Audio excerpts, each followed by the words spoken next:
একটু সারটা রিজুটা আছে, একটু দিয়ে দিই, একটু বৌদি একটু দাও তো, রিজুটা আছে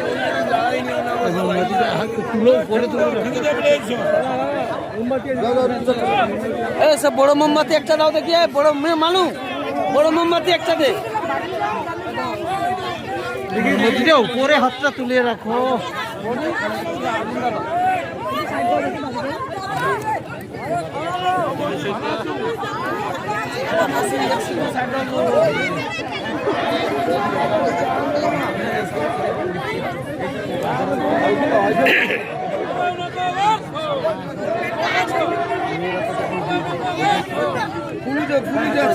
একটু সাইড দেবে, একটু সাইড দাও, একটু সাইড দাও।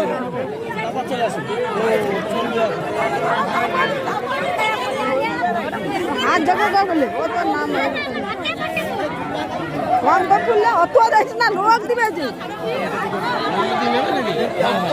একটু সাইড দিবে তো, একটু সাইড। কমিটির কনভেনর এবং ব্লক কমিটির সদস্য করুন। আমাদের টাকাগুলো ভাই সেক্রেটারি মুহূর্তে এবং প্রত্যেককে আমি দেখতে পাচ্ছি না। ওই দুবার আছে দেখি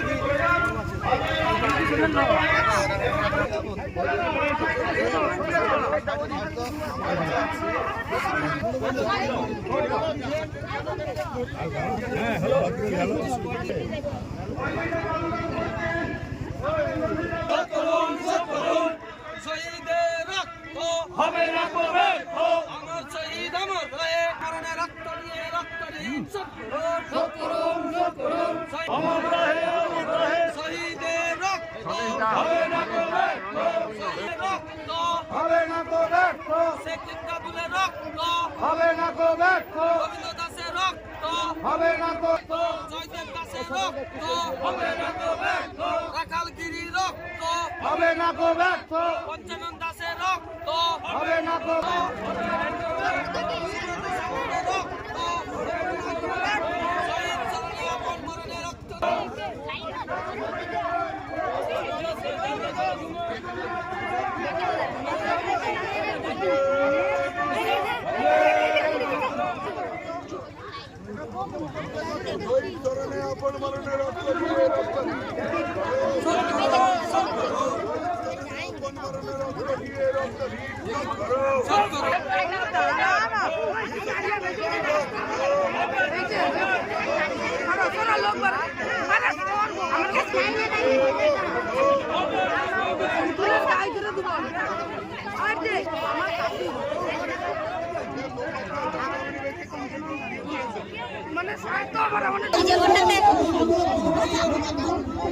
নরম করে বুঝি তো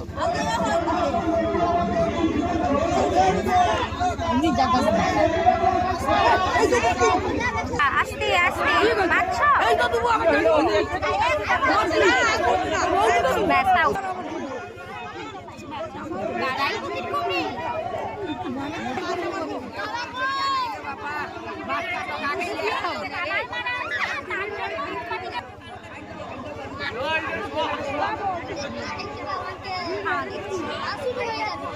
মানে ওর ভাগ্যে বাড়ি সবাই জানলে ওর মা তুমি সুন্দর লাগে চাদর ওরা নেই এসেছে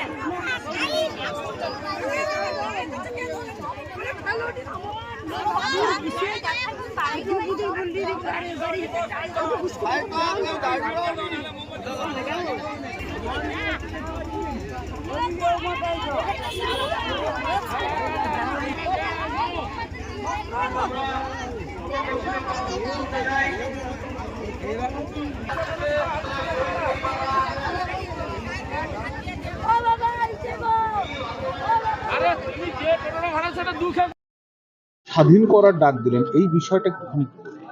দেখুন, নন্দীগ্রামের মানুষকে বোকা বানিয়ে এক বাটপার লোডশেডিং করে এই শহীদ যারা নিজেদের আত্মবলিদান দিয়েছেন নন্দীগ্রামের মাটির জন্য, তাদের লাশের ওপর দাঁড়িয়ে এখন বিধায়ক হয়েছে, বিরোধী দলনেতা হয়েছে। নন্দীগ্রামের মানুষ 5 বছর ধরে খুব ভুগেছে, খুব কষ্টে আছে। তাদের মনের কথাটা আমি শুধু স্টেজে বলেছি। নন্দীগ্রামের মানুষ চাইছে যাতে নন্দীগ্রাম পাপ মুক্ত হয়, আর সে পাপের নাম শুভেন্দু অধিকারী। নন্দীগ্রামের মানুষ চাইছে যাতে নন্দীগ্রাম আবার স্বাধীন হয়, যেভাবে বাংলা স্বাধীন হয়েছে। আর আগামী 2026-এর যে বিধানসভা 3 মাস বাদে হবে, সেই বিধানসভায় আমি আপনাকে দায়িত্ব নিয়ে বলছি, নন্দীগ্রামের মানুষ প্রতিজ্ঞাবদ্ধ যে তারা এই বাটপারকে ছুঁড়ে ফেলে দেবে। আপনারা ভাবতে পারছেন, আজকে পবিত্র 7ই জানুয়ারি, যেদিন হারমাদরা গুলি করে খুন করেছিল এখানের মানুষকে, আর আজকে যারা খুন করেছিল তাদের গাড়ি করে সিকিউরিটি দিয়ে সিআরপিএফ নিয়ে এসকর্ট করে তাদের সেই খুনিদের নিয়ে এসে শহীদ বেদিতে মাল্যদান করবে। এর থেকে বড় অপমান কিছু আছে শহীদদের? শহীদ পরিবার উপস্থিত আছে, নন্দীগ্রামের মানুষ উপস্থিত আছে, তারা এই সার্কাস 5 বছর ধরে দেখছে। কিন্তু এত ক্ষমতা চিরস্থায়ী হয় না। আর তো 3টে মাস করে নিক, তারপরেও রাজনৈতিক বিদায় উত্থান যেমন নন্দীগ্রামের মাটির থেকে হয়েছে, রাজনৈতিক বিদায়ও এই নন্দীগ্রামের মাটির থেকে ওর হবে। দাদা, একটা বিষয় সেটা হচ্ছে যে শুভেন্দু অধিকারী দাবি করেন যে শহীদ পরিবার তাদের সঙ্গে রয়েছে, আপনাদের এই মঞ্চেও এখনো শহীদ পরিবার আছে না, কোথাও শহীদ পরিবারের মধ্যে যে একটা ভাঙন বা একটা না, শহীদ পরিবারের মধ্যে কোনো ভাঙন, এটা তো পুরো ঐক্যবদ্ধই ছিল। এই শহীদ পরিবার এবং এই সভা এবং এই অঞ্চলের মানুষকে ভাগ করেছে কে? কখনো ধর্মের নামে, কখনো রাজনীতির নামে ভাগ করেছে তো শুভেন্দু অধিকারী। আজকে যে শহীদ বেদিটা, এই যে আমাদের ভূমি উচ্ছেদ কমিটির সভাপতি আছেন, প্রতিরোধ কমিটির সভাপতি আছেন এখানে শেখ সুফিয়ান সাহেব, উনিও তো মঞ্চে বললেন যে শহীদ বেদির জন্য টাকা দিয়েছে মহাশ্বেতাদের, যে শহীদ বেদির জন্য সুফিয়ান সাহেব টাকা তুলে দিয়েছে যখন তিনি তৃণমূলের নেতা ছিলেন, সে এখন বলছে ওই শহীদ বেদি তার পৈতৃক সম্পত্তি।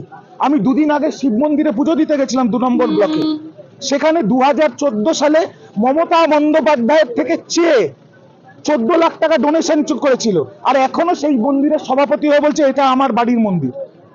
এই নোংরামি বেশি দিন চলতে পারে না।